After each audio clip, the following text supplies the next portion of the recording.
Banyak yang berkomentar sejak kasus ini dimulai. Salah Nadiem cuma satu, kok mau menjadi menteri, padahal sudah nyaman di Gojek. Saya mau menanggapi komen ini dengan pertanyaan sederhana. Kalau semua orang berprestasi, menolak amanah untuk mengabdi karena sudah nyaman, apa jadinya masa depan negara kita? Justru karena saya sudah dianugerahi Allah dengan kemampanan finansial, rasa tanggung jawab saya kepada negara menjadi lebih besar. Itulah mengapa saya mempertaruhkan segala-galanya. Keuangan saya, reputasi saya, ketenangan hati saya dan keluarga saya untuk mengabdi kepada negara. Kesempatan mencari uang akan selalu ada di hidup saya. Tetapi kesempatan melakukan lompatan besar untuk generasi penerus bangsa hanya akan datang sekali dalam hidup. Saya harap di kemudian hari anak-anak saya akan menonton pledoi ini dan meyakini bahwa ayahnya tidak pernah menyesal mengabdi kepada negara.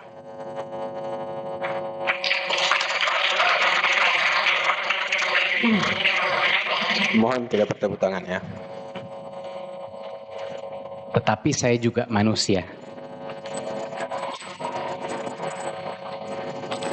Bayangkan betapa hancurnya hati saya dengan semua pengorbanan finansial dan waktu yang telah saya lakukan selama 5 tahun. Setelah mendapatkan penghormatan tertinggi negara, Bintang Mahaputra Adi Pradana dari Bapak Presiden untuk pengabdian saya, hadiah yang saya dapatkan adalah jeruji besi. Hadiah yang saya dapatkan adalah perampasan hasil usaha saya selama 10 tahun yang menciptakan jutaan lapangan pekerjaan di Indonesia. Apakah negara sekejam ini pada abdinya?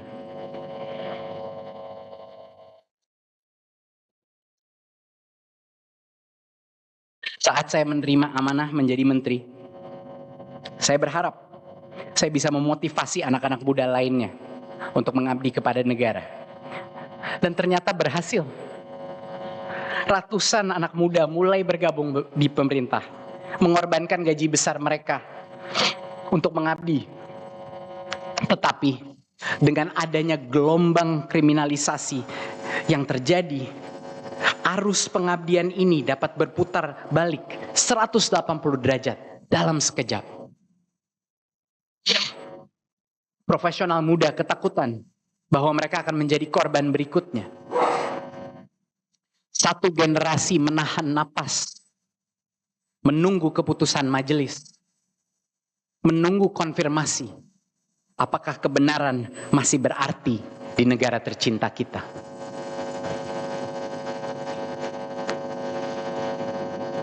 Bukan hanya profesional muda, pejabat negara maupun investor juga menggigit jari menunggu keputusan majelis. Berita kasus-kasus janggal di Indonesia sudah mendunia. Ketidakpastian hukum adalah salah satu faktor yang menyebabkan penurunan harga pasar saham dan juga nilai rupiah. Komunitas bisnis melihat presiden buruk dari kasus ini karena mereka tidak mengerti kenapa kasus ini bisa masuk ruang sidang. Kepastian hukum adalah pilar utama dari pertumbuhan ekonomi. Dan kasus ini adalah salah satu ujian terbesarnya. Keputusan majelis dapat memulihkan kecemasan publik dan memberi harapan baru.